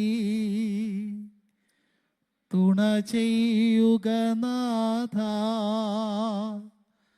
രാപ്പകലടിയങ്ങൾ ആശ്രയമങ്ങല്ലോ. എൻ്റെ ബലഹീനതകൾ നീങ്ങുവാൻ രാവും പകലും എനിക്ക് ആശ്രയമായിട്ട് ആരുള്ളൂ? ദൈവം മാത്രമേ ഉള്ളൂ. മോശയുടെ ഏറ്റവും വലിയ സവിശേഷത എന്താണെന്ന് അറിയാമോ? മോശ എപ്പോഴും പ്രാർത്ഥിക്കുന്ന മനുഷ്യനാണ്. മോശയുടെ പ്രാർത്ഥന എന്ന് പറയുന്നത് നിത്യമായ യാമപ്രാർത്ഥനകൾ പൂർത്തീകരിക്കുന്നതല്ല മോശയുടെ പ്രാർത്ഥന. പിന്നെ എന്തായിരുന്നു മോശയുടെ പ്രാർത്ഥന എന്ന് പറയുന്നത്? എപ്പോഴും ദൈവത്തോട് സംസാരിച്ചു കൊണ്ടിരിക്കുകയാണ്. എപ്പോഴാണ് നമ്മൾ സംസാരിക്കുന്നത്? കൂടെ ആരെങ്കിലും ഉള്ളപ്പോഴാണ് നമ്മൾ എന്ത് ചെയ്യുന്നത്? സംസാരിക്കുന്നത്. തനിയെ പോകുമ്പോൾ സംസാരിക്കില്ല. ഇപ്പം നമ്മൾ തനിയെ പോകുമ്പോഴാണ് ഏറ്റവും കൂടുതൽ സംസാരിക്കുന്നത്. കാരണം ആരുണ്ട്? ഫോണുണ്ട്, നമ്മൾ സംസാരിച്ചുകൊണ്ടിരിക്കുക. പക്ഷെ മോശയുടെ വഴിയാത്രയിൽ, മോശയുടെ ജീവിതത്തിൽ തനിച്ചായിരിക്കുമ്പോൾ എപ്പോഴും സംസാരിച്ചു കൊണ്ടിരിക്കും. ആര്? മോശ. ആരോടാ സംസാരിക്കുന്നത്? ദൈവത്തോട്. ദൈവത്തോട് സദാ സമയവും സംസാരിച്ച മനുഷ്യന്റെ പേരാണ് ആര്? മോശ. പ്രിയമുള്ളവരെ, ഇന്ന് മുതൽ നമ്മൾ പ്രാക്ടീസ് ചെയ്യണം. യേശുവേ, ദാവീദ് പുത്ര, എന്നോട് കരുണ തോന്നണമേ. ഇന്ന് ജ്ഞാനായക്കാരത്തി സ്ത്രീയെ നമ്മൾ അനുസ്മരിച്ച ദിവസമാണ്. അവൾ 3 പ്രാർത്ഥനയാ സമർപ്പിച്ചത്. 1, യേശുവേ കരുണ ചെയ്യണമേ. 2, യേശുവേ മനസ്സറിയണമേ. 3, യേശുവേ സഹായിക്കണമേ. 3 പ്രാർത്ഥനയാ പറഞ്ഞത്. 1, യേശുവേ കരുണ ചെയ്യണമേ. പ്രിയമുള്ളവരെ, ദൈവത്തിന്റെ ഇഷ്ടമാണ്, കരുണയാണ് എന്നെ സൃഷ്ടിച്ചത്. ദൈവത്തിന്റെ കരുണയാണ് എന്നെ സൃഷ്ടിച്ചത്. പക്ഷെ ഇന്ന് എന്നെ വഴി നടത്തുന്നതിന്റെ പേരാണ് എന്ത്? കൃപ. എന്താണ് അതിന്റെ പേര്? കൃപ. എന്നെ ഇപ്പോഴും വഴി നടത്തുന്നതിന്റെ പേരാണ് എന്ത്? കൃപ. അതുകൊണ്ട് 2 വാക്കുകൾ നമ്മെ സംബന്ധിച്ച് ഏറെ അർത്ഥമുള്ളതാണ്. 1, ദൈവത്തിന്റെ കരുണ. 2, ദൈവത്തിന്റെ കൃപ. പ്രിയമുള്ളവരെ, ശൗൽ എന്ന് പറയുന്ന മനുഷ്യൻ വിജ്ഞാനിയാണ്. അറിവിന്റെ വലിയ ഗോപുരത്തിൽ കയറിയ മനുഷ്യനാണ്. ആര്? ശൗൽ. ശൗലിനെ സൃഷ്ടിച്ചതാരാണ്? ദൈവമാണ്. ദൈവത്തിന്റെ കാരുണ്യമാണ് ശൗൽ എന്ന സൃഷ്ടി. ശൗലിനെ ദൈവം തെരഞ്ഞെടുത്ത് ആരാക്കി മാറ്റി? പൗലോസാക്കി മാറ്റി. പൗലോസാക്കി മാറിക്കഴിഞ്ഞപ്പോൾ എല്ലാ സ്ഥലങ്ങളിലും പോയി സുവിശേഷം അറിയിച്ചവനാണ് പൗലോസ്. പക്ഷേ പൗലോസിന് ജീവിതത്തിൽ മുഴുവൻ എന്തായിരുന്നു? സങ്കടങ്ങളും ഭാരങ്ങളും രോഗങ്ങളും. പക്ഷെ ദൈവം പറഞ്ഞു, യേശു തമ്പുരാൻ പറഞ്ഞു, എൻ്റെ കൃപ, അവരൊക്കെ പറഞ്ഞേ, എൻ്റെ കൃപ നിനക്ക് മതി. പ്രിയമുള്ളവരെ, നമ്മുടെ ജീവിതത്തിൽ ഏറ്റവും കൂടുതലായി ദൈവത്തോട് സംസാരിച്ച് ചോദിക്കേണ്ടതാണ് എന്ത്? കൃപ. അതുകൊണ്ടാണ് കന്യകമറിയാം അമ്മയോട് ദൈവത്തിന്റെ മാലാഖ സംസാരിച്ചത്, കൃപ നിറഞ്ഞവളെ നിനക്ക് ഇന്ന് എന്തുണ്ടായിട്ട് നമുക്കില്ല? എന്ത്? സമാധാനമില്ല. പാട്ടുകാരൻ പറയുക, സമാധാനമില്ലാതെ ഞാൻ അലയുകയാണ്. ഇന്ന് ലോകത്തിൽ സമാധാനമില്ല, ഒട്ടും സമാധാനമില്ല. ഈ പറയുന്ന അധികാരികൾക്കൊക്കെ വിജ്ഞാനമില്ലാഞ്ഞിട്ടാണോ? പണമില്ലാഞ്ഞിട്ടാണോ? വിവേകമില്ലാതെ പോകുന്നു. വിവേകം എന്ന് പറയുന്നത് ദൈവത്തിന്റെ കൃപയാണ്. ആ കൃപ ശൗലിനോട്, പൗലോസിനോട് ദൈവം സംസാരിച്ചു, എൻ്റെ കൃപ നിനക്ക് മതി. 2 പേർ ഒരേ സമയം ദേവാലയത്തിൽ പ്രാർത്ഥിക്കാൻ പോയി. ഒരാളുടെ പേരെന്താണ്? ചുങ്കക്കാരൻ. ചുങ്കക്കാരൻ കൈകൾ മടക്കി വെച്ചെന്ത് ചെയ്തു? മുകളിലേക്ക് ഉയർത്തി പ്രാർത്ഥിച്ചു, യേശുവേ, ദൈവമേ കരുണ തോന്നണമേ. മറ്റൊരുത്തൻ പരീശൻ. അവന്റെ സമ്പത്തിൽ നിന്നും അവന്റെ വിജ്ഞാനത്തിൽ നിന്നുമാണ് അവന് പ്രാർത്ഥിച്ചുകൊണ്ടിരിക്കുന്നത്. ഇതിൽ ആരുടെ പ്രാർത്ഥനയാ ദൈവം സ്വീകരിച്ചത്? ചുങ്കക്കാരന്റെ പ്രാർത്ഥനയാ. ചുങ്കക്കാരന്റെ പ്രാർത്ഥനയിൽ ദൈവം സംയോജിപ്പിച്ചത് എന്താണെന്നറിയാമോ? ദൈവത്തിന്റെ കരുണയാണ്. ചുങ്കക്കാരന്റെ പ്രാർത്ഥനയിൽ ദൈവം ചേർത്ത് വെച്ചത് എന്താണ്? ദൈവത്തിന്റെ കരുണയാണ്. ഞാൻ അയ്യോ അരിഷ്ടനായ മനുഷ്യനെന്ന് പറയുന്ന ഓരോ മനുഷ്യനിലും എന്നിലേക്കും ദൈവം പ്രവഹിപ്പിക്കുന്നത് എന്താണ്? ദൈവത്തിന്റെ കരുണയാണ്. പ്രിയമുള്ളവരെ, അതുകൊണ്ട് ഞാനും നിങ്ങളും യാചിക്കേണ്ടത്, ദൈവമേ നിന്റെ കൃപയിൻ പ്രകാരം എന്നോട് കരുണ ചെയ്യണമേ. ഇതെല്ലാം യാമപ്രാർത്ഥനകൾ നമ്മൾ പ്രാർത്ഥിക്കുന്നതാണ്. പ്രിയമുള്ളവരെ, യാമപ്രാർത്ഥനകളിൽ മാത്രമല്ല, എൻ്റെ അടുക്കള ജോലിയോടൊപ്പം, ഞാൻ വാഹനം ഓടിക്കുന്നതിനോടൊപ്പം, ഞാൻ എൻ്റെ ശുശ്രൂഷകളിലും ജോലികളിലും ആയിരിക്കുന്നതിനോടൊപ്പം ഞാൻ പ്രാർത്ഥിക്കാൻ പോവുകയാ, പ്രാക്ടീസ് ചെയ്യാൻ പോവുകയാ. ദൈവമേ, നിന്റെ കൃപയിൻ പ്രകാരം എന്നോട് കരുണ ചെയ്യണമേ. മോശ ദൈവത്തോട് സംസാരിച്ച് പറയുകയാ, തിരുസാന്നിധ്യം കൂടെ ഇരിക്കണം. മോശയോടൊപ്പമുള്ള വടി തിരുസാന്നിധ്യമായിരുന്നു. അതുകൊണ്ടാണ് മോശയോട് ദൈവം പറയുകയാ, വടിയെടുത്ത് നിന്റെ കൈ കടലിൽ മേൽ നീട്ടി അതിനെ വിഭാഗിക്കുക. പ്രിയമുള്ളവരെ, എല്ലാം നഷ്ടപ്പെട്ട അവസ്ഥയിലും ദൈവത്തിന്റെ സാന്നിധ്യമുള്ള മനുഷ്യർക്ക് വിദൂരമായ സാധ്യതകളെ തിരിച്ചറിയുവാൻ കഴിയും. എല്ലാം നഷ്ടപ്പെട്ട അവസ്ഥയിലാണ്, പക്ഷെ എല്ലാം നഷ്ടപ്പെട്ട അവസ്ഥയിലും വിദൂരമായ സാധ്യതകളെ തിരിച്ചറിയുവാൻ കഴിയും. മോശ നമ്മളെ പഠിപ്പിക്കും, ഉള്ളിലേക്ക് നോക്കിയാൽ ആരെ കാണാം? ഉള്ളിലുള്ള ദൈവത്തെ കാണാം. ഉള്ളിലേക്ക് നോക്കിയാൽ ഉള്ളിലുള്ള ദൈവത്തെ കാണാം. പിന്നിലേക്ക് നോക്കിയാൽ ഒരു വലിയ ചരിത്രമുണ്ട്. പിന്നിലേക്ക് നോക്കിയാൽ വലിയൊരു ചരിത്രമുണ്ട്. എന്താണ് ആ ചരിത്രം? മോശ, നമുക്കറിയാം, മോശയുടെ ജീവിതം എന്ന് പറയുന്നത് കൊട്ടാരത്തിൽ ജനിച്ചവനാണ് ആര്? മോശ. ടൗണിൽ ജീവിച്ചവനാണ് ആര്? മോശ. പക്ഷെ മോശയുടെ തുടർന്നുള്ള ജീവിതം എവിടെയായിരുന്നു? മരുഭൂമിയിലായിരുന്നു. മോശ 40 വർഷം ഇത്രോവിൻ്റെ ആടുകളെ മേയിച്ചു. 40 വർഷമാണ് ഇത്രോവിൻ്റെ ആടുകളെ മേയിച്ചത്. എന്തിനു വേണ്ടിയാണ് മോശ 40 വർഷം ഇസ്രായേലിൽ ആടുകളെ മേയിച്ചത്? ഇസ്രായേൽ മക്കളെ മരുഭൂമിയിലൂടെ വഴി നടത്തുവാൻ. ഇസ്രായേൽ മക്കളെ മരുഭൂമിയിലൂടെ വഴി നടത്തുവാൻ. ഇന്നെൻ്റെ ജീവിതത്തിൽ സങ്കടങ്ങളിലൂടെ, സംഘർഷങ്ങളിലൂടെ കടന്നു പോകുന്നുവെങ്കിൽ, പ്രിയമുള്ളവരെ, പിന്നിലേക്ക് നോക്കിയാൽ എനിക്കൊരു ചരിത്രമുണ്ട്. ജീവിതത്തിൻ്റെ എല്ലാ പ്രതിസന്ധികളുമായിരുന്നു. എന്നാൽ ഇന്ന് ആ പ്രതിസന്ധികളെല്ലാം മാറിപ്പോയിരിക്കുകയാണ്. മുന്നോട്ട് നോക്കിയാൽ സ്വപ്നങ്ങളെ കാണാം. മുന്നോട്ട് നോക്കിയാൽ സ്വപ്നങ്ങളെ കാണാം. ഇത്രോവിൻ്റെ ആടുകളെ മേയിക്കുന്ന സമയത്തും മോശ കണ്ടത് വരുവാൻ പോകുന്ന കാലത്തിൻ്റെ സ്വപ്നങ്ങളെയായിരുന്നു. പ്രിയമുള്ളവരെ, ബാബുശാന് സ്വാഗത പ്രസംഗത്തിൽ പറഞ്ഞല്ലോ, 30 വർഷം മുമ്പ് ഇവിടെ ഒരു പന്തൽ ഉണ്ടാക്കി വെച്ചപ്പോൾ ആ പന്തലൊക്കെ ഇങ്ങനെ എന്തായിരുന്നു? മുളയിലും ഈറയിലും ഒക്കെ ഉണ്ടാക്കി വെച്ചു. ഇന്ന് ഈവന്റ് മാനേജ്മെൻറ്റുകാർ വന്ന് ഈ ടപ്പേ എന്ന് ജോലിയൊക്കെ ചെയ്യുകയാണ്.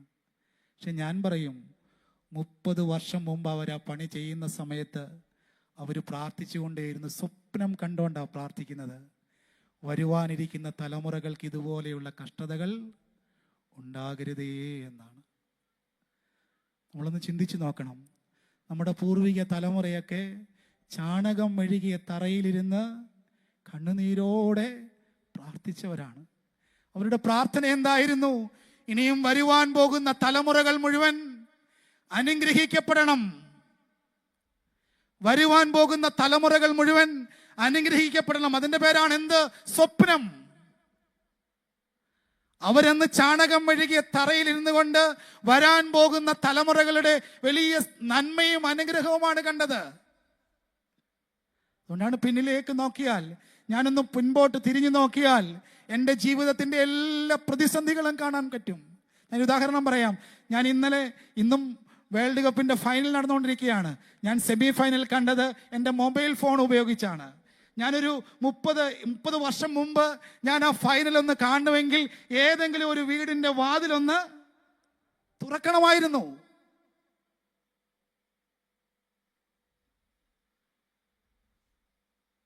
ഇന്നെൻ്റെ കയ്യിൽ വെച്ചുകൊണ്ടാണ് ഞാൻ ഫോൺ വെച്ചുകൊണ്ട് ക്രിക്കറ്റും ഫുട്ബോളും ഒക്കെ കണ്ടത്.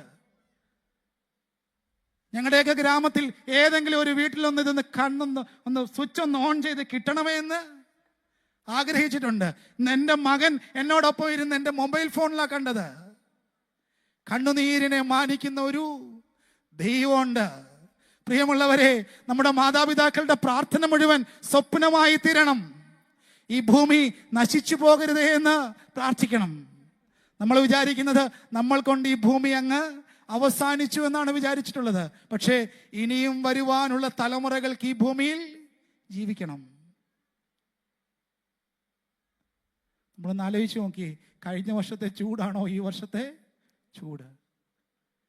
ഞാൻ ഇവിടെ വന്നപ്പോൾ ആഗ്രഹിച്ചു അവിടെ അങ്ങ് മസ്കറ്റിലെങ്ങാനും നിന്നാൽ മതിയായിരുന്നു, നല്ല കാലാവസ്ഥയൊക്കെ ആയിരുന്നു.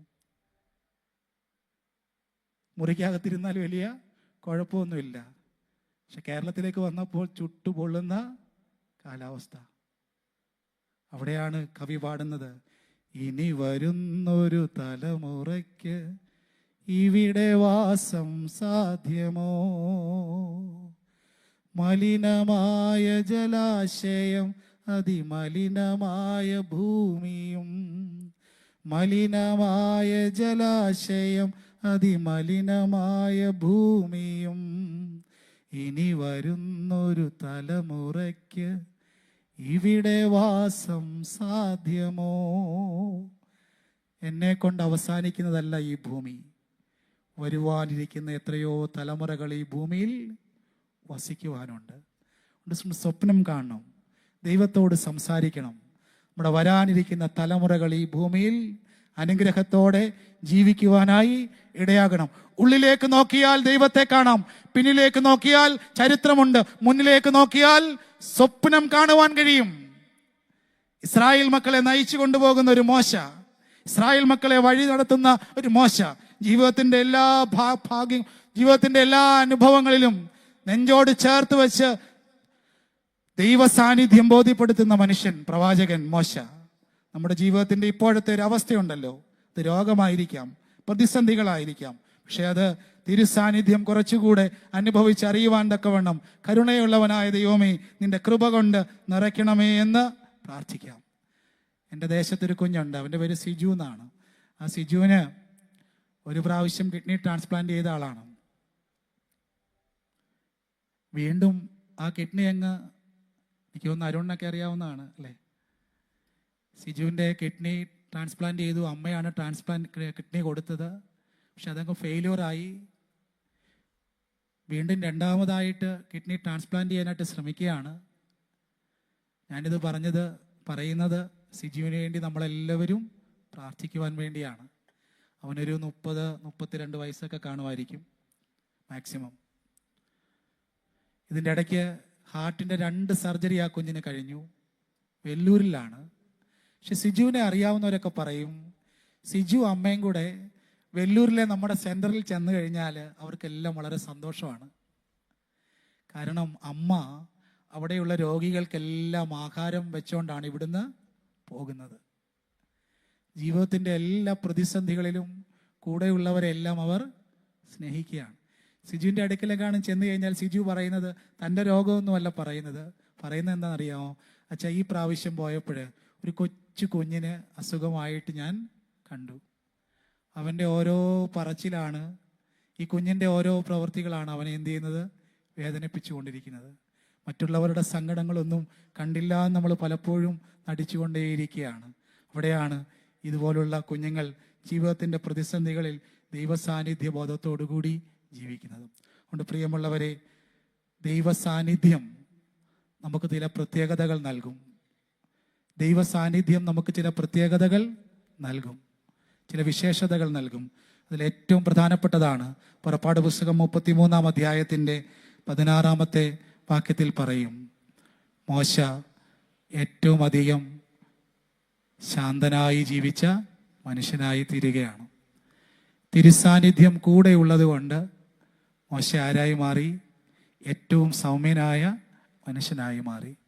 ഉൽപ്പത്തി പുസ്തകം, നമ്മൾ പുറപ്പാട് പുസ്തകമൊക്കെ വായിച്ചു നോക്കുമ്പോൾ നമുക്ക് മനസ്സിലാകും, മോശയാണ് ഏറ്റവും കോപിഷ്ഠനായ മനുഷ്യൻ.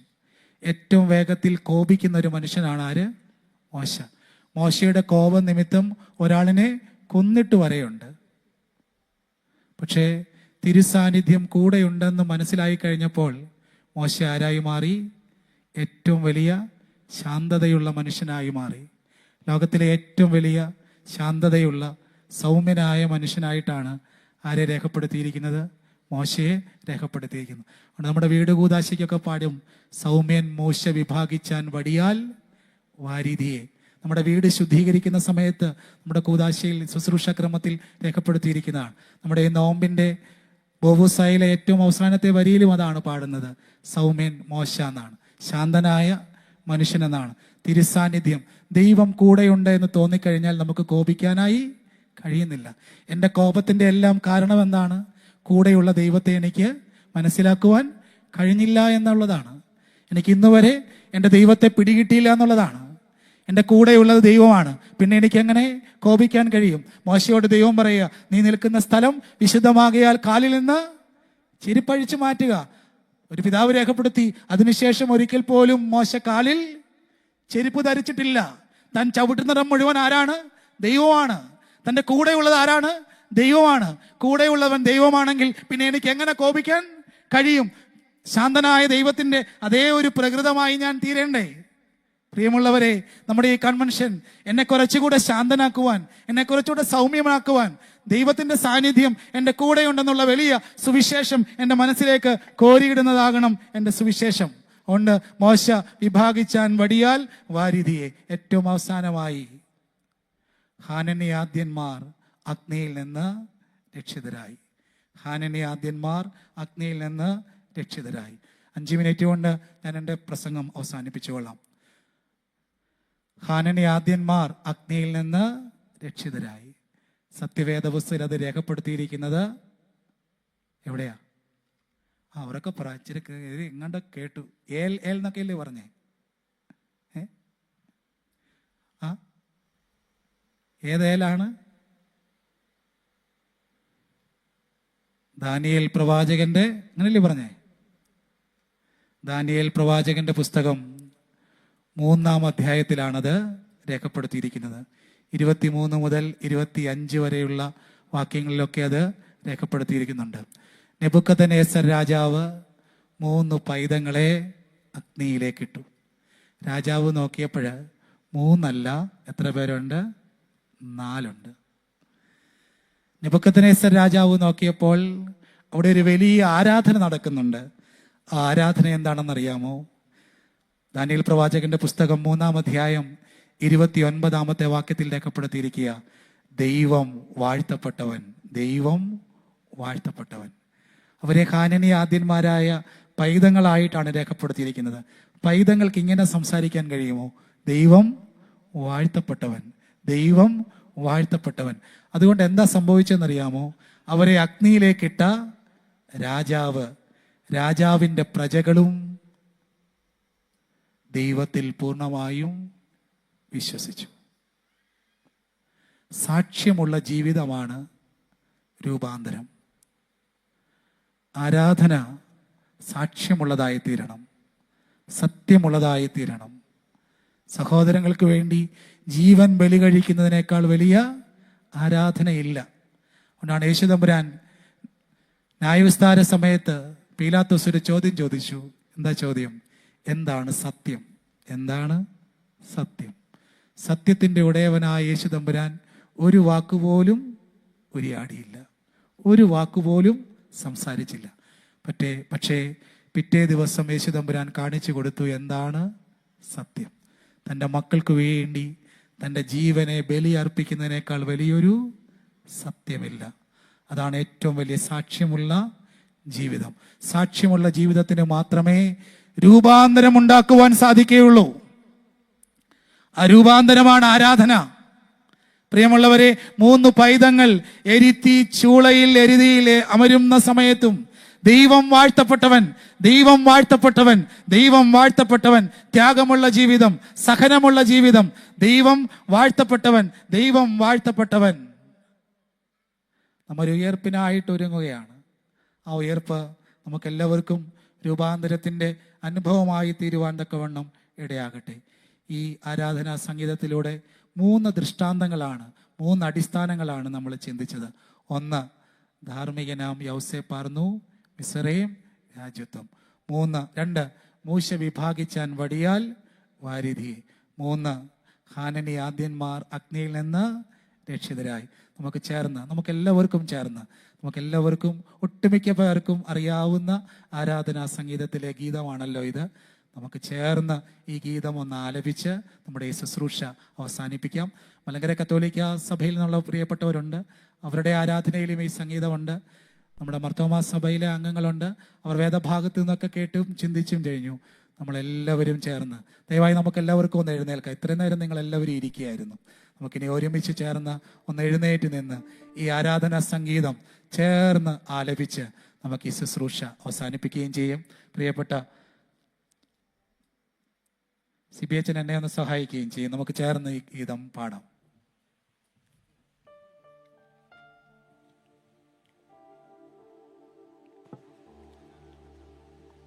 അഖിലം ഞാനാരാ നീട്ടും ദൈവഭയത്തെ മികച്ചൊന്നും ഞാൻ ദർശിച്ചില്ല. തൽ സ്നേഹത്താലേ ധാർമ്മികനാം യൗസേപ്പാർന്നു മിസ്രയീം രാജത്വം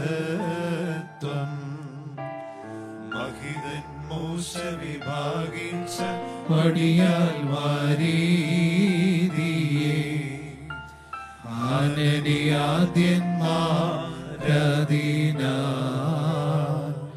അഗ്നിയിൽ നിന്നും രക്ഷിതരാ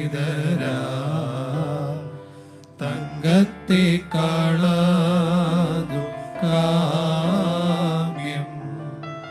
മധുവിലു മധുമധുരം പാരം ദൈവാരാധനയെ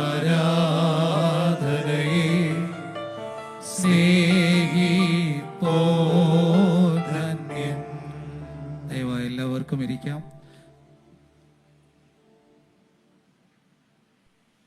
നമ്മൾ ചില വാക്യങ്ങൾ പഠിച്ചു. ഒന്ന്, ഉൽപ്പത്തി പുസ്തകം 41-ാം അധ്യായത്തിൻ്റെ 41-ാമത്തെ വാക്യം.